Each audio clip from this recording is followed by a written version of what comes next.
Bonjour à tous les amis, très heureux de vous retrouver dans ce Top and Flop comme tous les samedis. Je vous fais un point sur ma semaine passée, parfois des bonnes semaines, parfois des moins bonnes semaines. Il ne faut pas se cacher, hein, cette semaine c'est une moins bonne semaine, mais évidemment on a un beau Top and Flop dans lequel je vais vous expliquer mes prises de décision. Alors voilà, bien sûr ça arrive, on n'est pas des robots, on peut parfois être moins performant et il ne faut pas imaginer que quelqu'un de rentable sur le long terme est quelqu'un qui ne perd jamais. Cette semaine, je suis un peu frustré. C'est un peu un mélange de tout, en fait. Parce que d'abord, j'avais la bonne vision. On avait imaginé un rebond en début de semaine, puis un retour de la baisse en seconde partie de semaine. C'est ce qui s'est passé. On a vu plein de choses intéressantes. Une ETE inversée sur le Nasdaq tout en bas, une divergence tout en haut. Mais malheureusement, j'ai pas pu exploiter tout ça parce que les séances elles ont été quand même assez impulsives. Et j'aime pas rentrer dans des accélérations. Et du coup, je me suis retrouvé un peu le bec dans l'eau à chaque fois, à se dire, ouais, on a raison, ça dégueule, ouais, ouais, mais je peux pas rentrer. Ah, tiens, il y a un petit signal que ça peut rebondir, on va le tenter. Donc ça a été un peu ça. Donc forcément, être toujours contre le flux comme ça, il faut un énorme taux de succès pour pouvoir que ça fonctionne. Et là, pour le coup, on est dans les trades contre flux qui passent pas. Vous allez voir, il y a eu de la bulle, il y a eu de la div, qui restent des trades que je prends et que je continuerai à prendre, mais qui ne sont pas passés pour le coup. Et puis vous allez voir à cette fin de cette vidéo, la semaine aurait pu se terminer du feu de Dieu et finir dans le vert même, avec un truc de l'espace, un setup vraiment 5 étoiles sur le Nasdaq vendredi, qui va au Tech Profit ratio de 4, mais qui me BE entre temps, et dommage parce que c'était plus 2%, et du coup, au lieu de faire moins 1, je faisais plus 1. Donc voilà, des fois ça joue à un détail, et encore une fois, là pour le coup c'était une bonne décision, mais un manque de réussite, et ça aurait pu vraiment faire du bien. Et voilà, il ne faut pas l'oublier, ça reste une activité extrêmement difficile. Les plus faibles psychologiquement ou les plus débutants, ils ont une vision très court terme. Donc quand tu perds un trade, deux trades, ça y est, c'est PLS. Donc il faut rester soufflé et avoir comme moi cette vision long terme et accepter que on peut être moins performant parfois, mais c'est pas pour autant qu'on va arrêter le trading et tout changer. Voilà, il y a des choses à corriger, des choses à améliorer. C'est pour ça qu'on fait ces débriefs ensemble et que je vous montre un petit peu tout ça. On va commencer par du top quand même. Un trade Forex que j'ai pris sur le GBP CHF. Voilà, ça fait partie des stratégies que j'utilise sur le Forex, ce que j'appelle les fausses cassures. C'est un peu un mix entre ce que vous pouvez voir parfois sur iCity et ce que j'utilise. Et c'est ce qu'il faut faire. Il ne faut pas copier les stratégies bêtement de quelqu'un. Vous devez vous construire vos propres systèmes en vous inspirant, vous appropriant les choses de Pierre, Paul, Jacques. Et moi, j'aime bien ces fausses cassures-là. Donc, c'était sur GBP CHF. On a une sortie par le haut, réintégration assez violente. En plus, on fait un double top. C'est très violent au niveau de la réintégration. On fait un nouveau plus bas, donc mon setup il est validé. Et du coup, l'idée c'était de shorter la zone du 61,8 de la réintégration violente pour essayer de choper un short sur un rebond technique vers les 1,12,20 pour aller chercher la zone tout en bas. Donc ça me donnait un super ratio. Voilà, donc ça c'était cool. Avec un stop au-dessus des plus hauts. Et c'était plutôt pas mal. Donc on est dans ce trade, il est exécuté. On démarre, voilà, on est exécuté. Je le garde le lundi, je le garde overnight. On traîne un peu autour du prix, on va pas tout à fait au ratio de 1, on traîne un peu autour du prix, on passe par un peu de drawdown, blablabla, blablabla. Et d'un seul coup, il se met à dégueuler. C'était, je crois, mercredi, si je ne m'abuse. Et boum, je suis très content. Mon objectif, c'est le chiffre rond 1,10. 10. Donc ça fait ratio de 4. Très bon. Ce qui permettait d'ailleurs à la semaine d'être flat, malgré quelques petites erreurs. Donc voilà, ça aurait pu bien passer. Et malheureusement, il passe à quelques pips de mon TP, 5 pips. Imaginez, il passe à 5 pips du ratio de 4 pour me reprendre au ratio de 2. Puisqu'à chaque ratio, vous savez que je protège. Quand je suis au 3, je protège le 2. Quand je suis au 4, je protège le 3. Donc, malchance, pas malchance, peu importe, c'est fait. C'est quand même bien d'encaisser un ratio de 2, mais tu vois, pour 5 pips, la semaine était flat, donc c'est un petit peu dommage. Mais ce trade, il est plutôt pas mal. Sur les indices, c'était un petit peu frustrant. On a eu forcément l'espèce d'ETE, je vais vous remontrer ça, sur le Nasdaq tout en bas. On en a parlé ici, que je prends pas. Je la prends pas parce que c'est pas que j'y crois pas, mais on est sur une figure qui se valide lundi à 9h. Et du coup, j'ai l'habitude de ne pas prendre des trades sur les indices US pendant le matin parce que j'ai pas envie de me retrouver collé à la session américaine dans un sens obligatoire, entre guillemets, puisque si tu es à l'achat depuis 9h et que tu as un signal de vente, tu es forcément biaisé. Dommage, ça, c'est magnifique. Je profite donc pas de cette hausse-là, mais le flux, il est haussier sur le Nasdaq. Et voilà, on se dit, OK, on va suivre le flux, on va essayer d'acheter sur des replis. Et donc là, j'ai mardi, c'est un signal vraiment 5 étoiles. On est sur un plus haut précédent. Petit pullback du Seigneur. On fait une cassure d'OPR par le bas, mais aussitôt quasiment réintégrée. Et j'ai vraiment tous les éléments, puisque je fais une bougie qui ouvre et ferme en dessous, puis tout de suite une bougie qui réintègre l'OPR sur un plus haut précédent, dans un flux haussier, avec en prime un petit avalement et une bulle. Là, j'ai quand même quelques arguments pour tenter quelque chose. Qu'est-ce qui doit valider derrière tout ça? C'est le ratio. Et il faut que j'ai au moins un ratio de 2 pour que ce soit rentable. Donc on tente ce trade puisqu'on a un ratio de 3. Donc voilà, ce trade, s'il passe, ça fait plus 1,5. Donc plus 1,5. Les plus 1 du trade Forex, ça fait plus de 1,5 la semaine, elle est faite.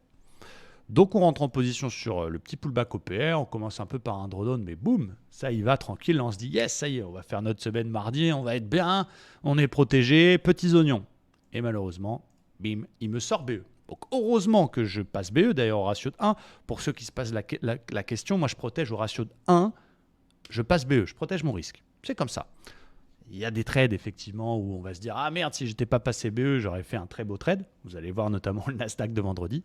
Mais là pour le coup, si j'étais pas passé BE, je me serais fait stopper. Donc voilà, moi je vais continuer à appliquer cette règle-là, c'est psychologique, je suis à l'aise avec ça. Si vous préférez faire du SL ou TP, c'est votre choix. Moi je suis à l'aise avec ça. Donc BE pour ce trade, un peu dommage parce qu'il y avait quand même pas mal d'arguments, mais le marché fait ce qu'il veut.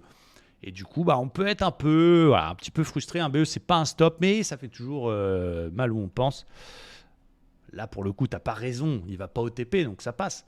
Mais c'est vrai que quand tu te fais BE et puis que derrière, il va au TP, c'est toujours un peu dur à encaisser, mais il faut s'y faire. Encore une fois, c'est une activité difficile, le trading, et il faut en avoir conscience. Du coup, peut-être un petit peu frustré. Là, je pense, je suis un peu partagé sur ce trade, puisque d'un côté, je suis systématique et j'essaie de prendre toutes les divergences qui me paraissent bonnes. Mais c'est vrai qu'avec un peu de recul, je ne peux pas lui mettre 5 étoiles à ce trade. On est toujours dans la session de mardi. C'est pas la plus belle des divs. Elle est un peu dégueulasse. Elle est quand même sur beaucoup de bougies. Il y a triple bruit. Je pense que ce trade, il ne mérite pas 5 étoiles. Si à la limite, il avait été sur la zone, vous voyez ici, vous avez un plus bas précédent, il aurait pu être plus sympa. Mais du coup, ratio de 2 à la place de ratio de 4 pour 5 pips sur le GBP CHF. BE sur un truc 5 étoiles. Certes, qui m'aurait stoppé, mais quand même BE.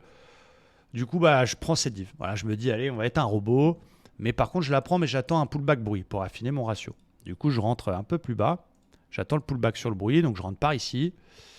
Voilà, avec un stop, on se la joue, je pense, une trentaine de points si mes souvenirs sont bons. 30-35 points. Ce qui donnait un ratio de 3 si elle passait. Donc mathématiquement, il n'est pas idiot. On est méticuleux, on attend le pullback bruit pour justement essayer d'être extrêmement précis et se dire, voilà, si ça passe, c'est ratio de 3. Mais avec du recul, encore une fois, elle est un peu au milieu de nulle part, il y a un peu beaucoup de bougies, le flux reste quand même très baissier et naturellement, entre guillemets, je me fais stopper et ça passe pas. Bien sûr, on peut toujours faire mieux, on peut toujours critiquer. D'ailleurs, j'étais pas tout à fait passé BE parce que j'ai dû rentrer un petit peu plus haut, je pense. Voilà, ça doit être un truc comme ça. Bon, peu importe, je me fais stopper sur ce trade-là. Si elle était passée, j'aurais été un génie. Il est fort, il applique ses méthodes quoi qu'il arrive, génial, c'est un robot. Bon, elle passe pas. Est-ce que je dois m'en vouloir? Est-ce que je dois arrêter les divergences? Est-ce que je dois chercher un autre moyen de les prendre? Non. Maintenant, attention à la frustration. Effectivement, j'aime bien les divergences qui sont dans des zones pour avoir le combo entre la div plus le niveau. Et c'est ce qui manque, je pense, à cette divergence que j'ai prise, mais qui était peut-être pas 5 étoiles. Donc voilà, elle passe pas. C'est pas la fin du monde. Mais du coup, je suis un peu dégoûté à ce moment-là de la semaine. Ça, c'est petit clin d'œil du destin, encore une fois. Alors, voilà, je ne vais pas parler de malchance, parce que finalement, la chance dans la vie, ça n'existe pas. On a parfois de la réussite, parfois moins de réussite, mais parfois, on fait des choix, ce qui est le cas en cas de trading. Et là, on est sur la session de jeudi. Je rappelle qu'il y a une divergence baissière dans la zone 15 400 qui nous dit que ça peut dégueuler, mais il fait le 50% de Fibo de la dernière vague. Donc l'objectif théorique est fait. Le flux reste haussier. Et au même moment, j'ai deux setups. J'ai une bulle à pesanteur, comme vous pouvez le voir à l'écran, M15 sur les 50%, avec un sauvetage de l'OPR, une bulle verte en forme pratiquement de marteau et un ratio de 3. Et au même moment, j'ai une bulle à pesanteur sur le Dow Jones qui à ce moment-là sort du range par le haut, donc valide entre guillemets un plan de rebond que j'avais fait le matin. Et du coup, je dois faire un choix. Et je me dis, bon, Romain, tu as essayé la div la veille. Tu étais un peu tout le temps contre le flux toute cette semaine-là. On va essayer de la jouer plus safe. J'hésite entre les deux. Je ne prends pas les deux setups. J'aime pas être en position sur les deux en même temps. C'est comme ça. Ça double le risque, même si là, pour le coup, ils étaient décorrélés, vous allez voir. Mais voilà. Les deux m'excitaient, mais je me suis dit, on va être plus safe. On va suivre le signal qui est dans le flux. Le dos est légèrement en flux aussi à ce moment-là, casse un range par le haut. Donc le shorter me paraît plus dangereux à ce moment-là que d'acheter le Nasdaq qui fait une bulle haussière dans un flux haussier. Donc du coup, je fais mon choix et je vous laisse regarder la suite. Donc je ne prends pas la bulle de Jones qui dégueule du Seigneur et qui fait un ratio de 8 ou 9. Bon, je serais sûrement sorti sur la MM20. Ça aurait été cool. Quand même, c'était 3 ou 4. Et du coup, je prends la bulle Nasdaq qui ne marche pas. Bon, on a un stop juste en dessous. Hein. On perd juste un R, mais voilà. Ça fait mal au cul, j'ai envie de vous dire. C'est dommage. Petit clin d'œil du destin qui me dit hey, oh, gamin, t'es gentil, mais fais attention quand même. Donc voilà, c'est un peu. Je le prends avec le sourire parce que voilà, c'est pas dramatique, mais t'as quand même envie d'attraper le Nasdaq et bam, bam, bam, lui péter la gueule quand même. Bon, à ce moment-là, on est à -1, -2 R. C'est comme ça. Et on est vendredi. Et du coup, à ce moment-là, on fait le débrief avec les membres de l'école. Et forcément, quand tu fais une semaine à -1, c'est moins facile à débriefer qu'une semaine à +2 où tu peux fanfaronner sur les réseaux, sur YouTube et devant tes abonnés. Mais on le fait. On le fait, puis on reste motivé. Et on reste avec cette vision long terme. Et là, il y a un setup du Seigneur. J'ai envie de dire le gros Robert directement, qui est ce gros trader texan que vous devez entendre dans mes lives. Le gros Robert nous envoie ce signal. Tu vois, histoire de te dire, allez, je te donne un... Allez, vas-y, finis ta semaine dans le vert. Et du coup, ce setup, il est magnifique. C'est cassure d'OPR dans le flux qui passe baissier, avec combo cassure 61,8 du dernier mouvement haussier. Donc, c'est ma méthode. Et là, je me pose la question. Je dis, putain, on est en direct. Je me dis, qu'est-ce que je fais? Là, j'y vais pas. Tu vois, je me pose quand même la question. Et je me dis, non, j'y vais. Faut arrêter de se chier dessus. C'est pas parce que tu as perdu 2 trades que c'est la fin du monde. Au contraire, un trader qui a peur, il est fini. T'as pas peur, t'as confiance en toi, t'as confiance en ta méthode, t'as cette vision long terme et mathématique. Donc j'y vais. Puis je me dis, -1, -1,5, au pire, s'il passe pas, ça change pas grand-chose. Par contre, -1 ou +1 grâce à ce setup, là, tu vois ce que je veux dire. L'objectif, c'est le plus bas précédent. Donc on attend bien sûr que le 61,8 casse. Je mets un ordre. Je me dis, allez, on va mettre un ordre sur le bas d'OPR. On va essayer d'être méticuleux avec un stop au-dessus des 50%. Et si ça passe au 100%, c'est quasiment ratio de 4. Et regardez ce qui se passe. Oh, wouhou! Et non, parce que malheureusement, entre-temps, il est revenu à mon prix pour 1 point. Regardez les revenus. C'est-à-dire que je suis exécuté là, il va presque au 2. Je passe BE tranquille, je me dis, il va y aller en ligne droite, CGG. Et alors, regarde, hein, je zoome, hein, c'est pas 1 point. Pour 1 point! Bah, c'est comme ça, c'est pas grave, j'avais raison.